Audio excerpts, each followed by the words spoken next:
Anak yang soleh itu anak yang tahu kalau dia seorang laki-laki nanti, secantik apapun istrinya, selucu apapun anak-anaknya, sebanyak apapun harta yang dia miliki, sehebat apapun dia di mata anak buahnya, demi Allah, orang tua tidak pernah menjadi nomor 2 dalam hidup.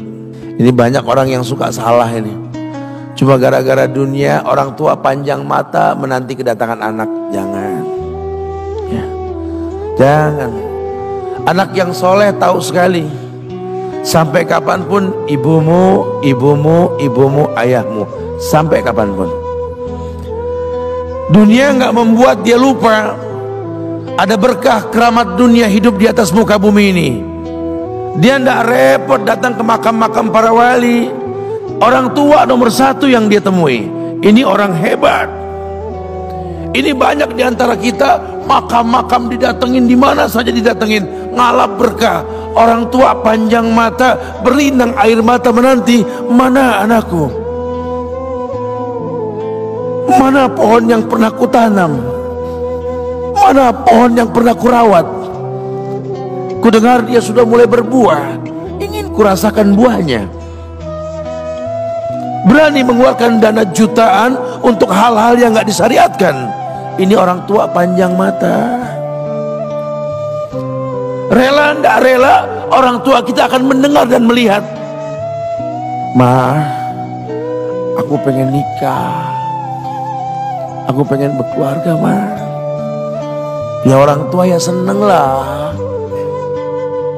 Cuma kalau inget metik buahnya belum terasa, ya ada perasaan kayak gimana gitu loh. Karena dia tahu setelah ini dia akan menikah, bahwa anak orang ada kehidupan yang berbeda yang bakal dia rasa. Orang tua makin hari makin rentan, bukan makin seger. Yang perempuan dibawa orang, ya Allah. Baru kemarin perasaan mainin poni ini anak perempuan kita, betul. Baru kemarin mainin kepangan rambutnya, ya Allah. Ya Allah, baru kemarin perasaan saya titah dia, titah, ya Allah. Belajar jalan, bisa berlari bawa sesuatu, coret-coret tembok, aduh Masya Allah. Sekarang udah gede, dibawa orang, ya Allah, Masya Allah. Yang laki dekat sama mamahnya. Baru kemarin tangan mungilnya kita tuntun, kalau kelepas dia nangis, betul. Sekarang tangannya keker besar, tangan ibunya keriput, betul. Mau nangkep tangan anak pun sudah mulai susah. Nebawa anak orang datang dengan gagah, cium tangan, cipika-cipiki, udah. Ma, kita jalan dulu ma ya. Udah mama, udah. Digandeng tangan kekasihnya, dirangkul pundaknya. Ini anak laki ndak tahu ibunya kayak diiris-iris jantungnya. Dia lihat tangannya yang keriput, ya Allah. Udah berapa lama tangan ini nggak dibawa sama anak ini? Udah berapa lama tangan ini nggak digandeng sama anak saya? Kita merasa bangga akur merangkul istri kita, ibu kita ngelihat pundaknya. Udah berapa lama pundak ini nggak dirangkul seperti itu, ya Allah. Dulu aku berdandan secantik-cantiknya, ku dandankan anaknya, ku bawa di hadapan kawan-kawanku bangga. Lihat anakku. Tapi dia tidak pernah berdandan rapi membawa aku ke hadapan teman-temannya. Lihatlah ibuku. Ibunya sudah kebayang, ya Allah, ini anak bakal minta nikah sebentar lagi. Yang wajar kalau orang nanam pohon pengen metik buah, wajar. Ini buah belum terasa, pohon sudah mau dibawa. Kebayang tidak? Ya Allah.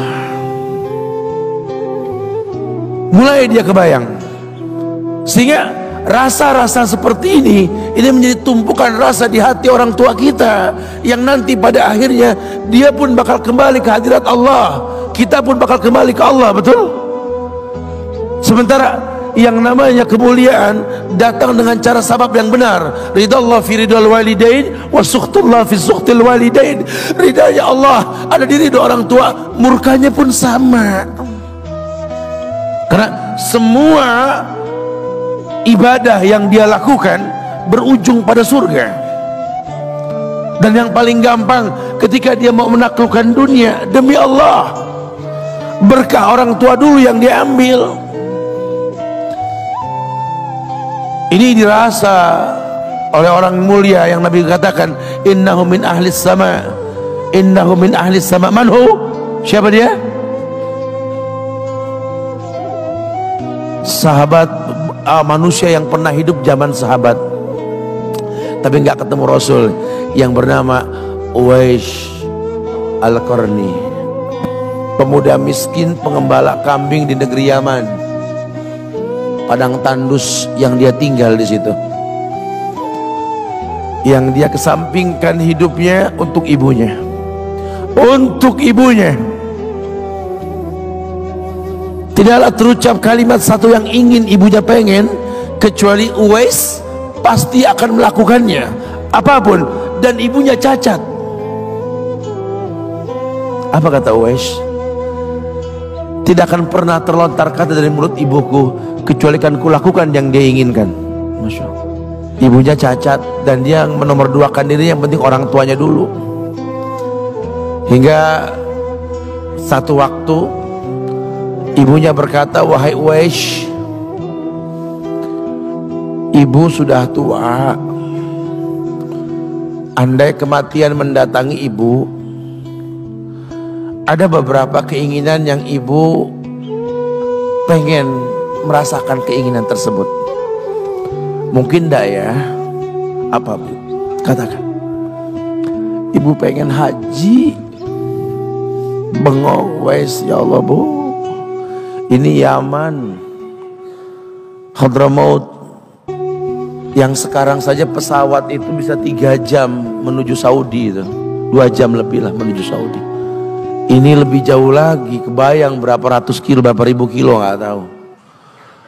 Ya baiklah ibu, kata Uwais, aku tidak pernah menolak permintaan ibuku, tapi kali ini aku tidak bisa menjawab karena mikir gimana caranya ini.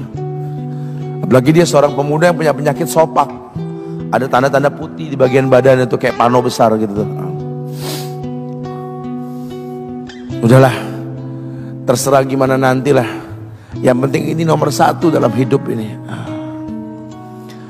Dia beli seekor anak sapi, digendong tiap hari itu sapi sama si Uwais menuju puncak gunung, turun lagi, gendong ke atas, turun lagi tiap hari, sampai orang bilang, Uwais gila no, orang sapi dipiara dia digendong tiap hari naik gunung yang tinggi, sampai nggak berasa dikatakan 8 bulan dia lakukan itu, sehingga terbentuklah fisiknya yang bagus karena olahraga tiap hari bawa itu sapi. Dan sapi itu makin berat, dalam hikayat dikatakan sampai di atas 100 kilo itu sapi.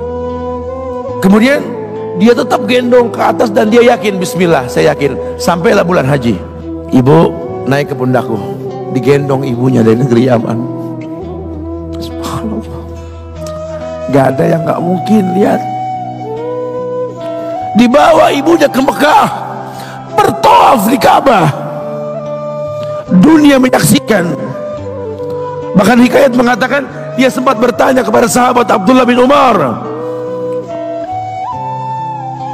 aku telah menggendong ibuku dari negeri Yaman menuju Makkah, bertawaf di Ka'bah ini, sudahkah aku membayar jasa ibuku? Apa kata sahabat Abdullah bin Umar? Bahkan satu hentakan napas pun ketika melahirkanmu belum terbayar. Bahkan satu hentakan napas pun ketika melahirkanmu belum terbayar. Dia selesaikan tawafnya, dia selesaikan tawafnya. Selesai tawaf, dibawa ibunya ke makam Ibrahim untuk sholat 2 rakaat. Selesai sholat, dia angkat tangan, dia berdoa kepada Allah, ya Allah, ampunkanlah ibuku ya Allah. Ampunkan ibuku ya Allah. Masukkanlah dia ke sorgamu ya Allah. Masukkan dia ke sorgamu ya Allah. Ibunya berbisik, Uwais, sudahlah, mintalah pada Tuhanmu ampunan untuk dirimu dan sorga untukmu. Wallahi wahai ibu, Allah ampunkan kamu, Allah masukkan kamu ke sorga, cukup untukku ridhomu yang kubutuhkan wahai ibu. Lihat,